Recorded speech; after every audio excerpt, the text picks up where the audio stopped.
So my name is Kalinis. I'm sitting here on behalf of the European Commission. And my work there is to follow up on the CAP strategic plan of Greece for the period 23-27.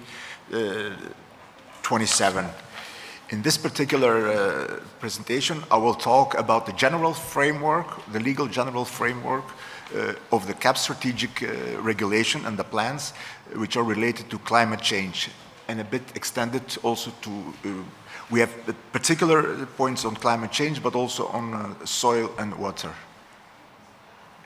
Is the presentation there? No?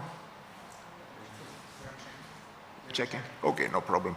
In any case, so I will talk to you about the general framework, and then I will focus on one particular point, which is called conditionality, eresimotita in Greek. This concerns a set of rules on climate change, soil, water, and biodiversity. Next, I will tell you a couple of things on eco-schemes and rural development, which are particular points within the CAP strategic plan. And the main difference between conditionality and eco-schemes and rural development is that conditionality is compulsory, while the others are of voluntary basis. Climate change mitigation is a specific objective of the CAP strategic regulation. There are indicators for that. It's one of the 9 strategic objectives. And in the particular case of Greece, the needs for actions on climate change were defined based on the SWOT analysis carried out by scientists here in Greece, and also with help, I think, from the World Economic Bank. In any case, a very good job done by the people here. Both the SWOT analysis and the needs identification and the measures proposed. Those measures include all the agricultural areas, so they apply on arable land, on pastures, which is a big issue here in Greece, especially on the administrative side of the point, and also on permanent crops. Conditionality is a prerequisite for support. You don't comply with conditionality, ladies and gentlemen, you are not allowed, actually after a couple of years, to get even basic income support. So there is nothing to be discussed about conditionality. You have to do it. It's different with eco-schemes and rural development, as I told you. This is voluntarily. And I still don't see my presentation. No? Yes? Presentation has been provided for different books. Is it the same? No, it's two different. There are two different. In any case, then I'll do it without the slides. No problem. I will try to do it. Why is conditionality important? Because it's Article 12. The strategic regulation is 160 articles. The higher you are, the more important you are. The rules are detailed in Annex 3. To give you an example, Annex 5 with 200 billion euro on basic income support for the 5 years all over Europe is Annex 5. It's a very important thing. On mitigation and adaptation, we talk about GAEX and SMRs. GAEX in Greek, good agricultural environmental conditions, and SMRs, which are called statutory management requirements. The difference is SMRs are based on directives or regulations, while the GAEX are just lines with indications on what to do, which are further elaborated in the CAP strategic plan. And this is very well done in the Greek CAP strategic plan. On climate change and mitigation, we have 3 GAEX. One is the protection of wetland and peatland. This is a new one. This will be introduced in Greece, I think, in 2025 only, because the delineation, the mapping of the wetlands and the peatlands we are talking about, in Kavala we have one region, I think it's called Tenagi. Wetlands are all over, and it's part of the richdom of Greece. The other one is the maintenance of the permanent grassland. Should not decrease by more than 5%, the grassland which already available. Preservation, carbon stocking. And the third one, the easiest one, is the ban on the burning of arable stubble. I will elaborate on this because this is the easiest. For some things you have to take action to comply with this. But this is an easy one. Just don't do it. Don't burn the stubbles. Unfortunately, in Greece, it's still common practice in a lot of regions. The Axios Delta and the Strimonas flow, year after year, and now most of you are familiar, all of us, with EFIS, the application where you can see which areas burned. You can see day by day which hectares were burned down, which area. Even the output of NOx, what's the name? Excuse me, I'm too enthusiastic. On nitrogen or CO2 emissions can be measured and can be seen. So this is also for the Greek authorities easy. Stop this practice, please. And you can do it by fines. The system is in place. Just implement it. Just do it. All right? That's particular on climate change and mitigation. Other gags are on water and on soil. The water, we have the framework directive and the nitrates directive, and you should have buffer strips along water courses. Farmers are supposed to know this. My estimation,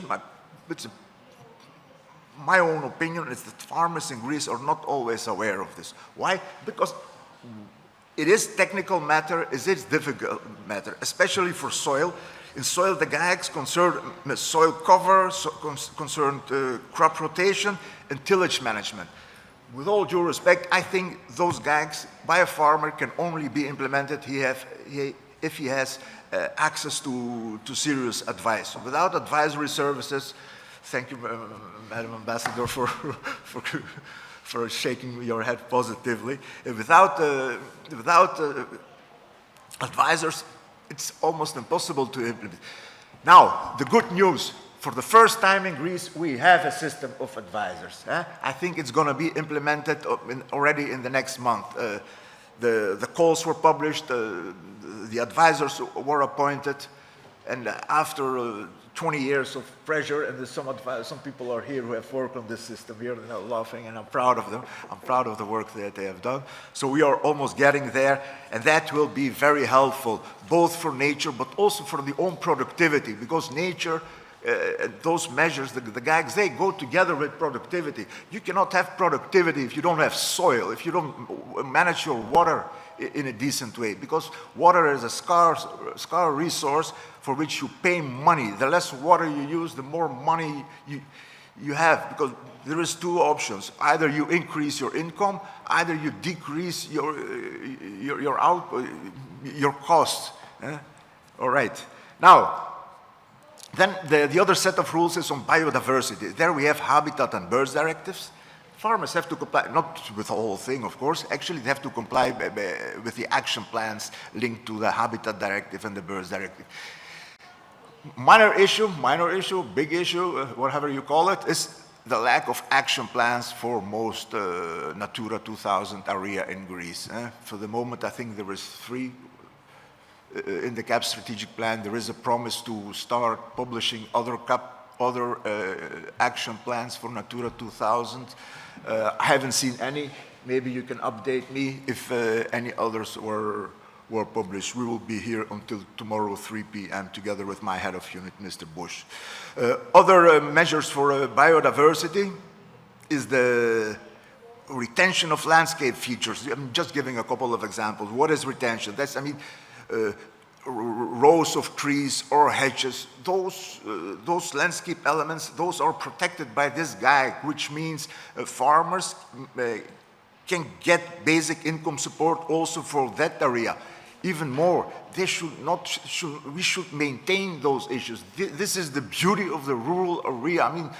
Imagine a rural area with no hedges, no trees, no nothing. That's a desert, that's not a rural area. Others on biodiversity, or the ban on cutting hedges, which means in Greece it's between March and June. You should not cut your hedges, because these are the places where the birds have their nest. We want to protect this, and it is possible to have a good combination between agriculture and nature.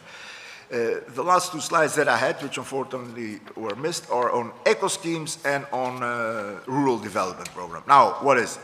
Everything that I've said till now is compulsory. You don't comply with this, you don't have even access to basic income support. And then there is another set of interventions which are voluntary. Farmers, beneficiaries, can apply for those which fits them the best. Eco schemes or voluntary schemes on annual basis, the CAP strategic plan foresees for this year, 23, 435 million euro. To be paid to farmers for different eco schemes.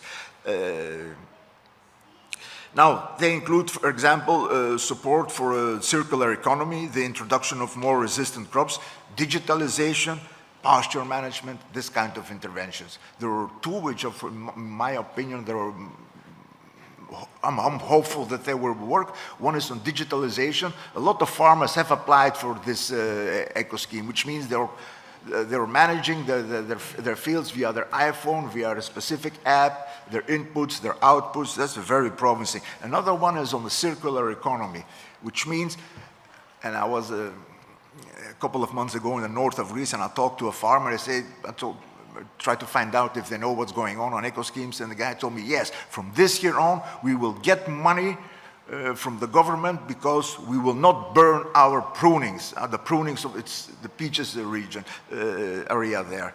And he said, but why did you burn it until now? Well, it was a habit. We just do it. We just burn it down. Well, this is a valuable source. You make compost out of it. You have almost free fertilizer. The Greek CAP strategic plan is supporting this measure with extra financial support so that people can instead of burning down their prunings, so they can make compost out of it, so they have access to organic fertilizer. And within the eco schemes, the highest amount is, in Greece is attributed to organic farming. Almost half of the budget of those 435 million for this year are attributed to organic farming. On rural development, we have actually similar measures, but those are multi-annual commitments. There we have also, what did I put here as examples? So about the amount, it's for rural development, it's going to be 3.6 billion euro for the 5-year period, and 1.5 billion of those is reserved for environmental and climate-related objectives. Those include investments in irrigation, but also young farmer schemes, animal welfare. The main challenges here in the rural development are forestry measures. We have difficulties to implement the forestry measures here in Greece. Colleagues are working on it. I hope you will find, because there is a lot of money available also for reforestation for the burnt area. Hopefully we can do something about that in the near future.